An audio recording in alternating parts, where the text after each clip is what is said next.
மாவட்டங்களுடைய பொறுப்பாளர் செயலர் கூட்டம் சிறப்பான முறையில் நடைபெற்றது. புரட்சித் தலைவர் எடப்பாடியார் அவர்கள்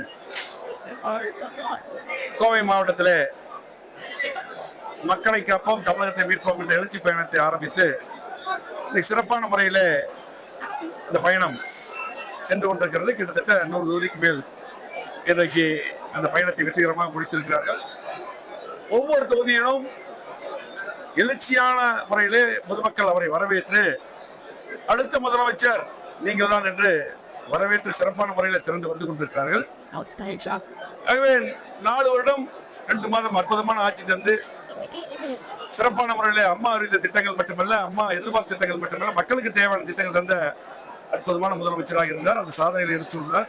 ஆகவே 4.5 ஆண்டு காலமாக திமுக செய்யாத திட்டங்களையும் எடுத்து சொல்லி மக்கள் மிகுந்த எதிர்பார்ப்புடன் எடப்பாடியார் முதலமைச்சராக வர வேண்டும் என்று முடிவு செய்து பெருந்திரளான முறையில் கூட்டணி வசூலிக்கிறது. அதே போல திருப்பூர் மாவட்டத்துக்கு நம்ம இன்னைக்கு கூட்டத்துக்கு வந்திருக்கோம். இதுக்கு முன்னாடியே நான் வாழ்த்து சொல்லிட்டேன். அதே போல பேட்டி கொடுத்திருந்தேன். திருப்பூர் மாவட்டத்தில் மண்ணின் மைந்தரான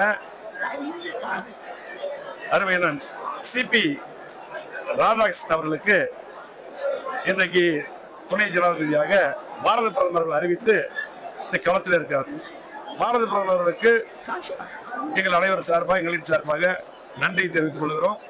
பொதுச் செயலாளர் எடப்பாடியார் அவர்கள் நன்றியும் சொன்னார்கள். அது மட்டுமல்ல, எடப்பாடியார் அவர்கள் தெளிவாக சொன்னார்கள். சிபி ராதாகிருஷ்ணன் அவர்கள் 3 முறை 4 முறை கோவை மாவட்டத்தில் கோவை பாராளுமன்றத்தில் போட்டியிருக்கிறார். 3 முறை நானே அவருக்கு பணியாற்றினேன். நாங்கள் எல்லாருமே பணியாற்றினோம். ஆகவே எங்கள் பொதுச் செயலாளர் அவர்கள் ஒட்டுமொத்தமாக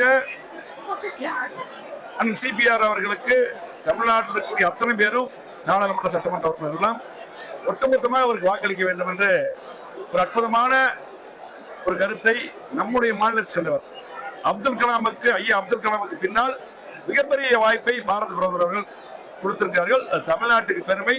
கண்டிப்பாக எங்களது பொதுச் செயலாளர் சொன்னதை அனைத்து கட்சிகளும் அது கண்டிப்பாக அதை செய்தால் உங்களால் தமிழ்நாட்டு மக்கள் கண்டிப்பாக அதை விரும்புகிறார்கள். ஆகவே இன்றைக்கு சிபிஆர் அவர்கள் இன்றைக்கு துணை ஜனாதிபதியாக வருவது நமக்கெல்லாம் பெருமை. கண்டிப்பாக அவருக்கும் வார்த்தைகளில் மிகப்பெரிய அளவில் வெற்றி பெறுவார், மாற்று கருத்தில். இன்றைக்கு அவரை பொறுத்தளவுக்கு ஒரு எளிமையான மனிதர், அனைவரும் அன்பாக பழக்கக்கூடியவர்.